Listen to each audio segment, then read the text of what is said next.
I'd be grateful for your prayers. Got some gospel.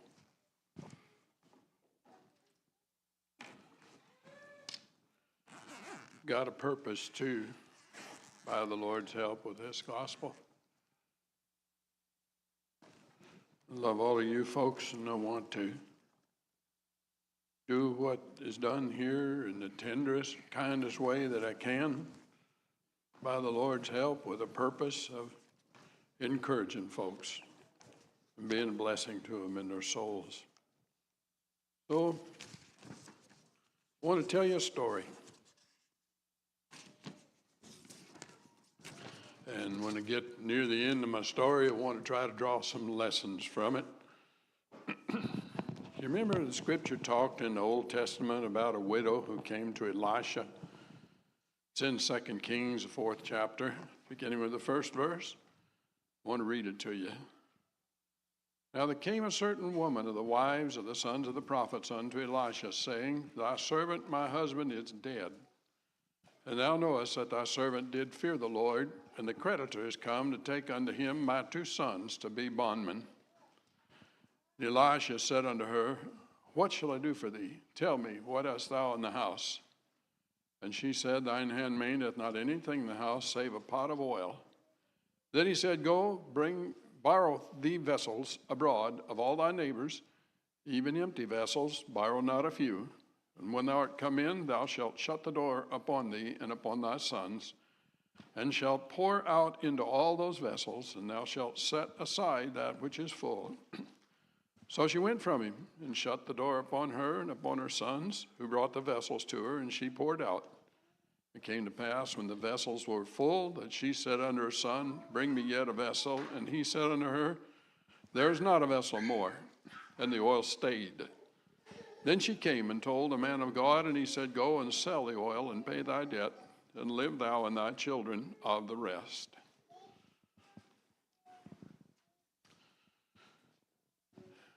It is a principle of the Christian faith, based on right and wrong, that we must pay our just debts. You borrow something from somebody on the idea that you will have an income next week, or that you'll be healthy next week, or that you'll still be alive next week. But things don't always work out the way that we had planned. And this teaching is that even when they didn't work out the way we planned, and it's a disadvantage to us to pay the debt, if it's a debt that is justly owed, we have a gospel duty to pay it back.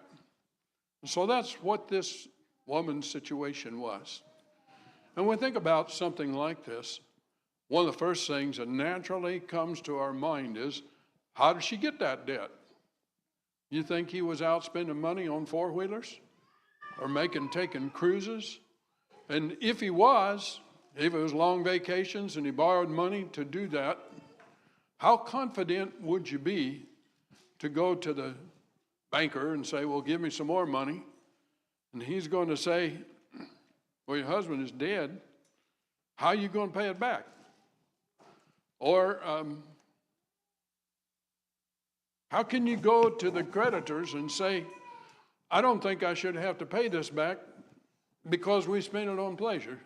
Or why would you go to the man of God and say, well, you pray for the Lord to fund my pleasure expeditions that I took. We want a really nice car. We've had other cars, but we wanted the top of the line. So we borrowed to the hilt to get it because who knew that our husband was going to die? You think that'll work for the Lord? Go and talk to him that way? No, the Lord's way is to provide for us, but it isn't always to provide riches. You remember the boy who went to Jesus with his loaves and his fishes? He had barley cakes. Cakes really are made from wheat flour. Barley is a cruder grain. It's nutritious, it's healthful, but it's not as tasty. The Lord has a way of giving his people enough, but he doesn't necessarily spend any effort to make you able to live the high life, because that's his business. That's the way he deals with most of us, and we have a duty to pay our debts.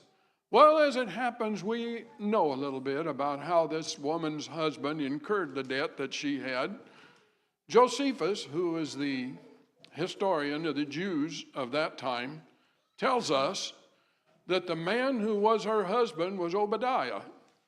And if you remember Obadiah in the Bible, Elijah prophesied ahead of Elisha, and during Elijah's time, wicked Jezebel in her murderous fury was doing everything she could to destroy all the prophets of God.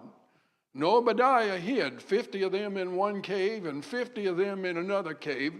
And Josephus says that Obadiah incurred this debt by paying for feeding the prophets.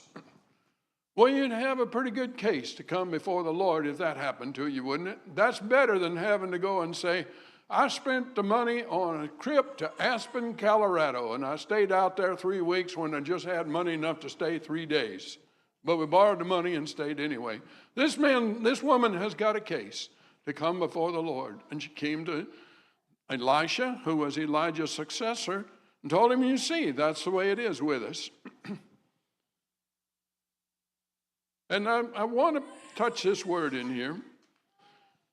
There cried a certain woman of the wives of the sons of the prophets unto Elisha, saying, Thy servant, my husband, is dead, and thou knowest that thy servant. Well, there's a connection between Elisha and this woman. She knew him. We have a right to know those that God calls to minister among us. There's more involved in this than just the facts of the case. There's a bond. There's some affection. There's some love. The Lord wants us to love one another. He wants our leaders to work among us in a manner that makes us easy for us to know one another and to love one another, freely giving to one another, freely receiving from one another, sharing heart to heart, closeness.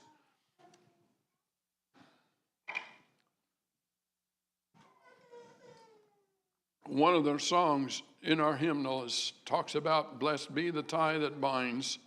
And I'll rehearse that story very briefly to you. It's about a man and his wife over in England years and years ago. He was pastoring in a small congregation, had an opportunity to go to a larger one, agreed to accept the place, told his wife they were moving, started down the road. Congregation all knew they were moving, gathered around his wagon, his chariot, while he was moving.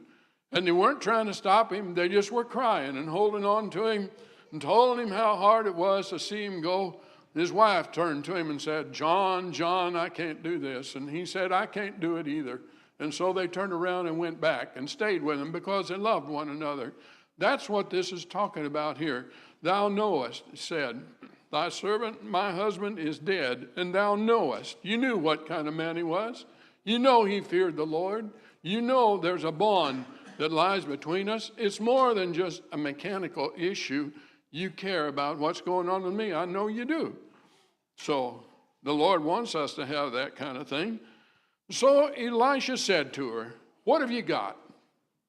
Now, folks, the Lord wants to deliver you and me, but he's got a pattern.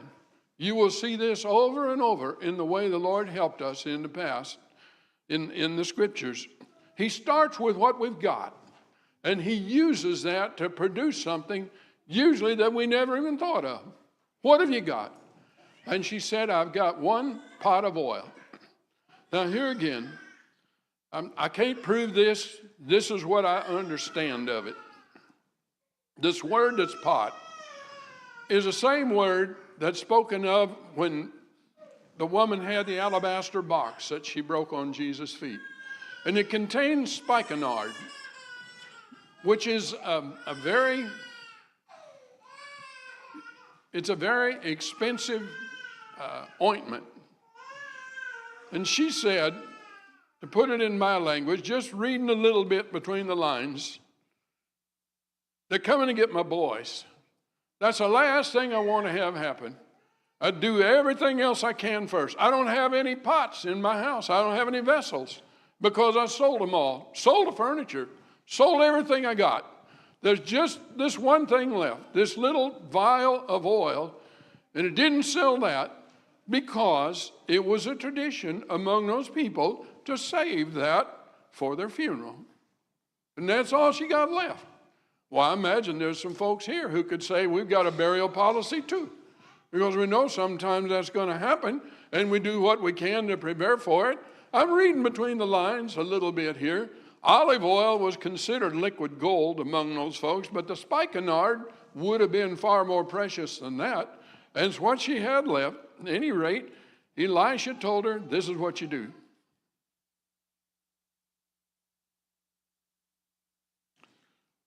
You go in a room and you shut the door. Nobody in there but just you and your sons.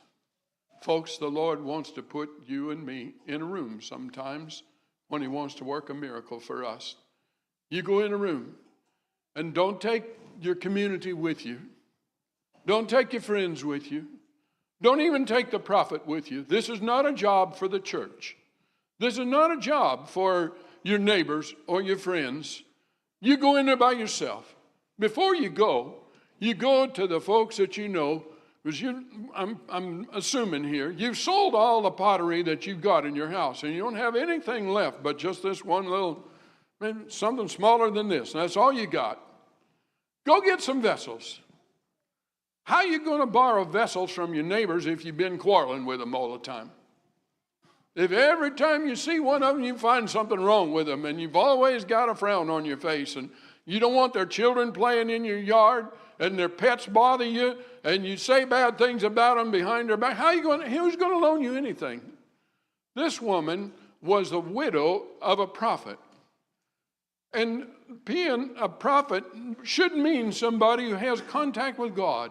Not only did the prophet need to have contact with God, but she needed to have contact with God. How well you and I do in life has a lot to do sometimes with how well we get along with our fellow human beings.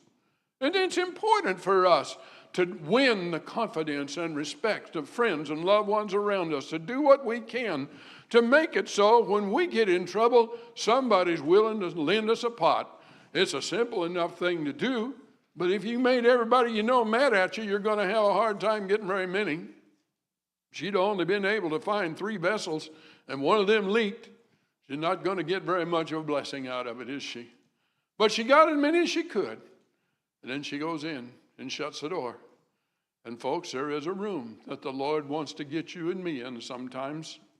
And we need to borrow every vessel we can find when we go into our room and shut the world out. Because the things that are going to happen in this room are not going to happen according to the laws of logic or reason or human understanding. You're trying to transcend that and get a blessing that comes down from God.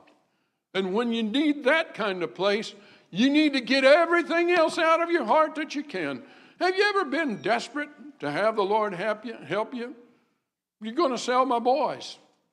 The Jewish law at that time was those boys could be forced, 6 years old, 8 years old, to go into bondage. They'd serve as, indentured servants, whoever bought them, make them do whatever they want to, 7 years. And in 7 years, they'd be released to come back again.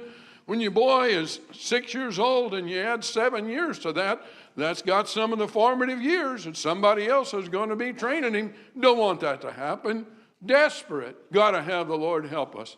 Folks, there's places we can get into in life where it is absolutely desperate. We've got to have the Lord help us. I choose to believe that this woman got in debt because there was a righteous reason for it. And she got in need because God took her husband away. There are circumstances that can come in any of our lives that we can't control.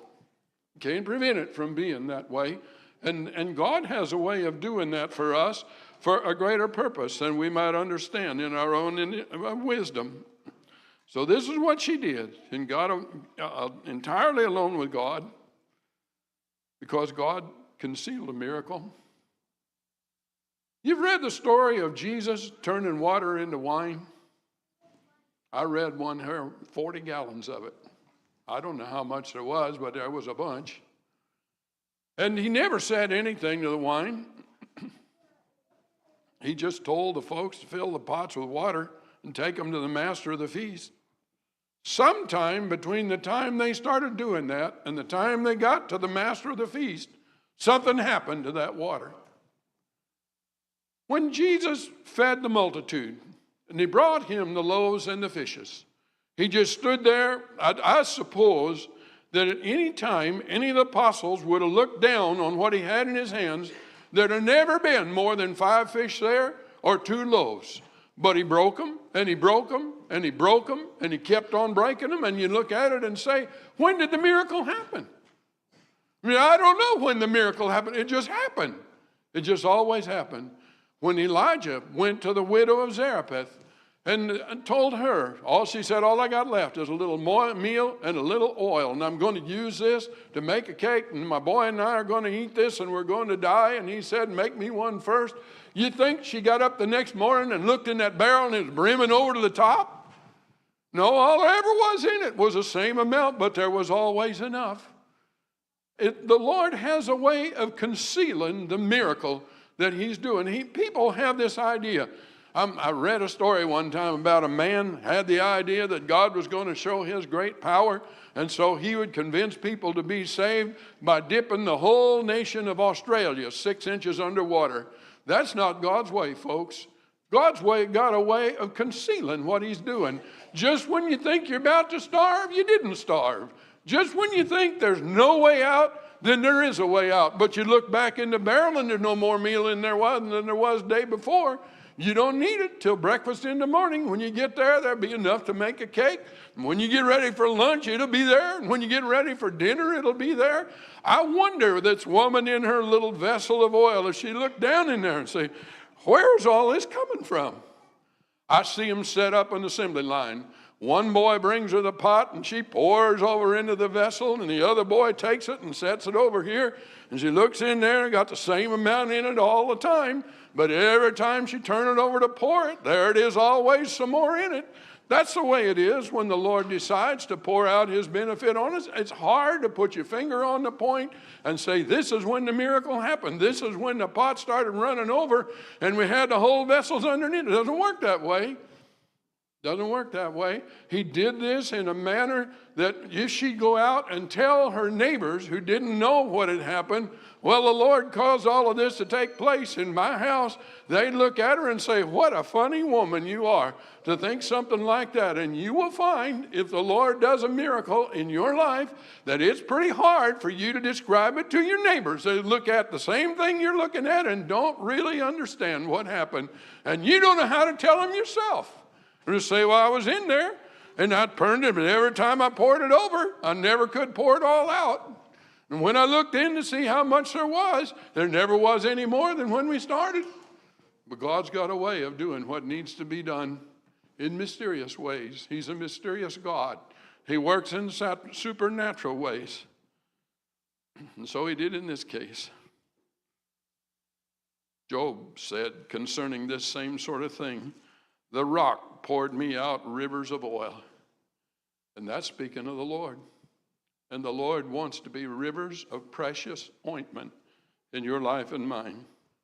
So I see her with her little box of spikenard, her little vial, her little vessel.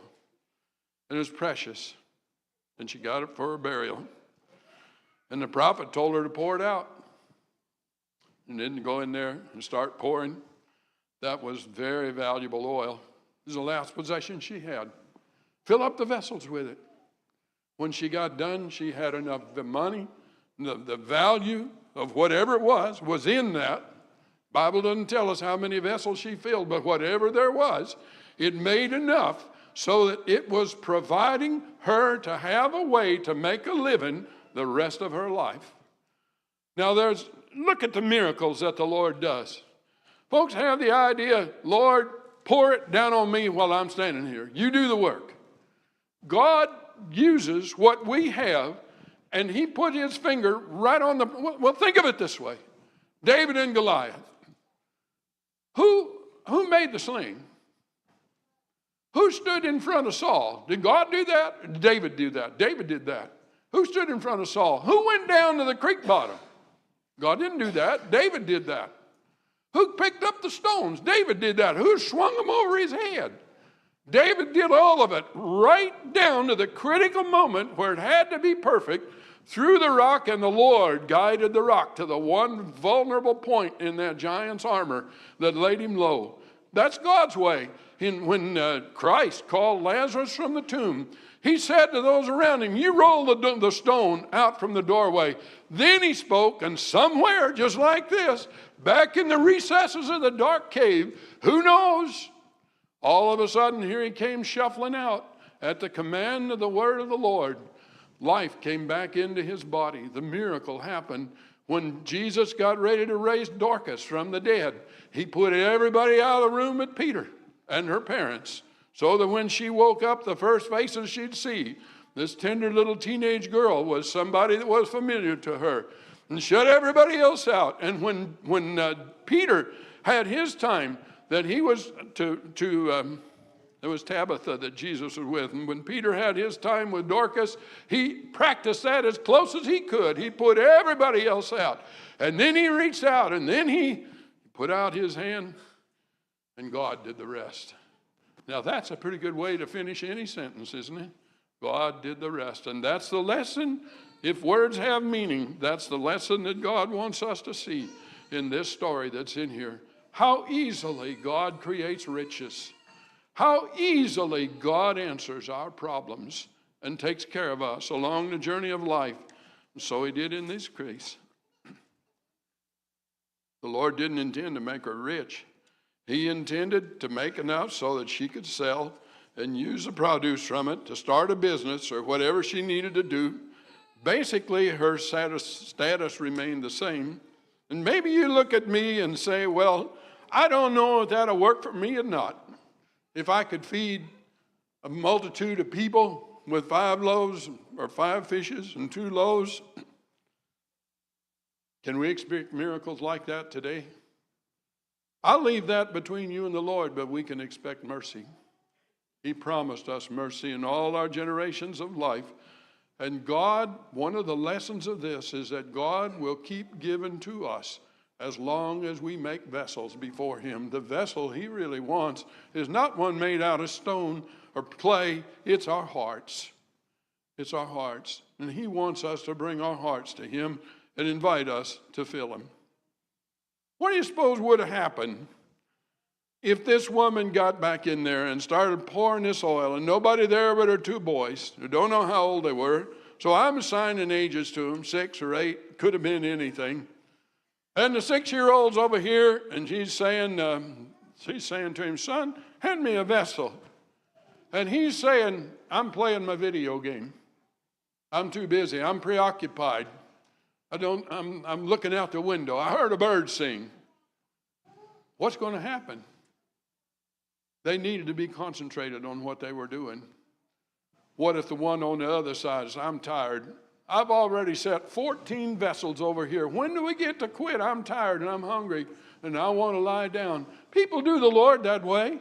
When we bring our vessels to him because we're in desperate need, we need to be prepared to expect some difficulties and be prepared to be dedicated to the task that we're filling. We don't know what's causing it, but I'll try to preach over it if you listen to me. It doesn't bother me much.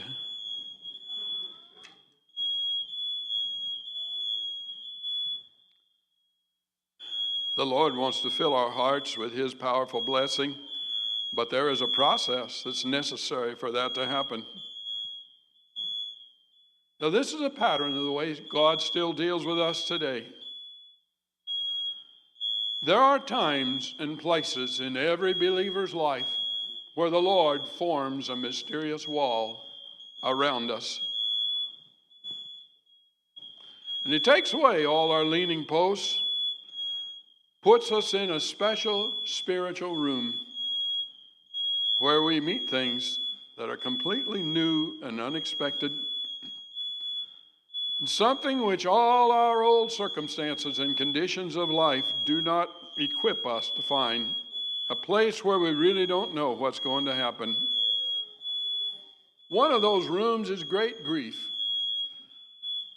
Grief is something folks don't like to think about much, but I intend to talk about it a little bit today. Everybody who loves will grieve one day.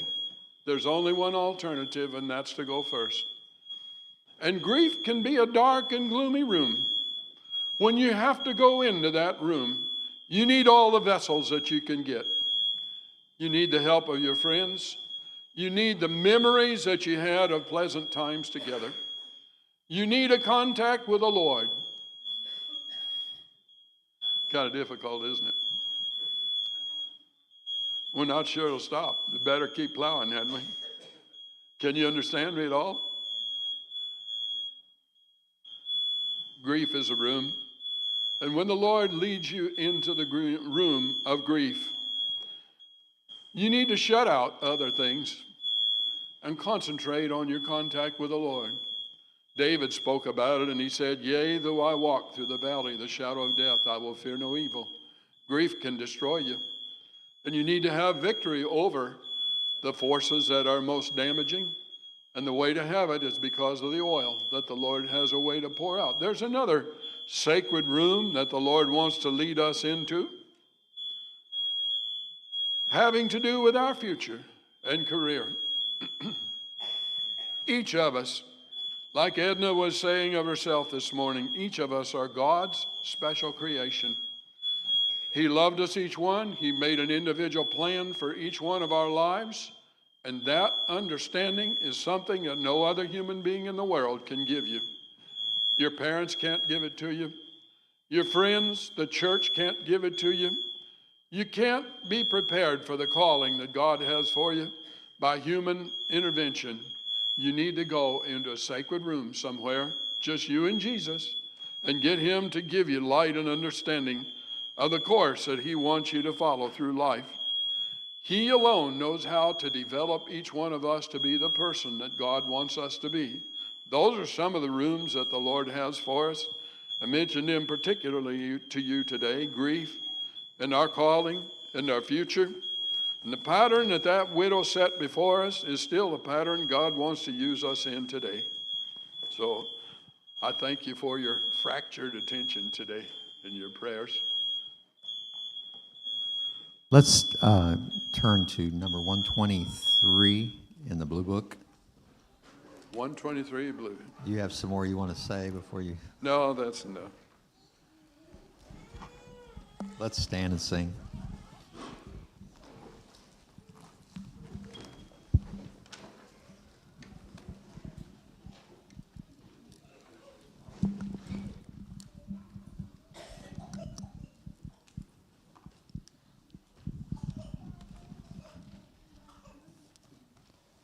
(123) in the Blue Book. When you have done your best, let Jesus do the rest. He knows what's good for you. Still trusting, look above and rest upon His love and see what He will do. Just trust Him and be true and see what He will do. He will never disappoint your soul. When you have done your best, let Jesus do the rest and keep your eyes upon the goal. Mid trials every day, let Jesus have His way. His love will comfort you. When mighty billows sweep, assured that He will keep, just see what He will do. Just trust Him and be true and see what He will do. He will never disappoint your soul. When you have done your best, let Jesus do the rest and keep your eyes upon the goal. Though many storms arise and darken all the skies, He'll let the sun shine through. Press on and watch and pray, whatever be the day. Just see what He will do. Just trust him and be true, and see what he will do. He will never disappoint your soul. When you have done your best, let Jesus do the rest, and keep your eyes upon the goal. He is a friend indeed. He knows your every need, and he will fill it too. When you have done your best, to Jesus leave the rest, and see what he will do. Just trust him and be true, and see what he will do. He will never disappoint your soul. When you have done your best, let Jesus do the rest, and keep your eyes upon the goal. Anyone else a comment?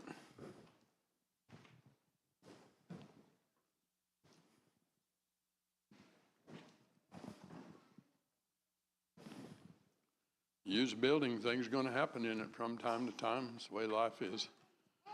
We'll be having services again 6:30 this evening. Invite everyone back. Can. If all minds are clear, will someone please dismiss us?